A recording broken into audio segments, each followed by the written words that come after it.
പുളിഞ്ഞാൽ അമ്പലപ്പൊയിൽ ഉന്നതിയിൽ വീടിന്റെ മേൽക്കൂര തകർന്നു വീണു. അമ്പലപ്പൊയിൽ ഉന്നതിയിലെ ദാസന്റെ വീടിന്റെ മേൽക്കൂരയാണ് കാലപ്പഴക്കത്താൽ തകർന്നു വീണത്. ദാസന്റെ ഭാര്യ ശോഭ ഓടിമാറിയതിനാലാണ് പരിക്കേൽക്കാതെ രക്ഷപ്പെട്ടത്.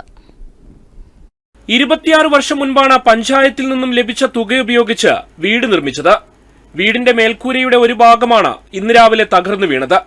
ദാസന്റെ ഭാര്യ ശോഭ ഓടിമാറിയതിനാലാണ് അപകടത്തിൽപ്പെടാതെ രക്ഷപ്പെട്ടത്. ഓട്ടോ ഡ്രൈവറായ ദാസനും ക്ഷീരകർഷകനായ ശോഭയും പ്രായമായ അമ്മയും താമസിക്കുന്നത് ഏതു നിമിഷവും നിലംപൊത്താവുന്ന വീട്ടിലാണ്.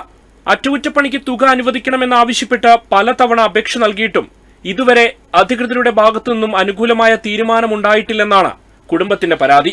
എണീച്ചപ്പോ അതിരാവിലെ ഭയങ്കര ഒരു ഒച്ചയോട് കൂടിയുള്ള ഒരു സൗണ്ട് കേട്ട് അപ്പൊ ഓടും എല്ലാം കൂടി ഒന്നിച്ചുരുണ്ട് വീണതാ. അന്നേരം ഞാള് ഓടി രക്ഷപ്പെട്ടതാ. അല്ലെങ്കിൽ ഞാൻ പശുവിനെ കറക്കേണ്ടതുകൊണ്ട് അത് രാവിലെ എണീക്കുന്നതാ. അന്നേരമാണ് സംഭവിച്ചത്. പശുവിന് വെള്ളം വെക്കാൻ വേണ്ടി ഞാൻ പുറത്തേക്ക് വന്നതേനു. വീട് അറ്റകുറ്റപ്പണി നടത്താനുള്ള സഹായം അധികൃതർ നൽകണമെന്ന് കുടുംബം ആവശ്യപ്പെട്ടു. വാർഡ് മെമ്പർ ആത്തിക ടീച്ചർ വീട് സന്ദർശിച്ചു.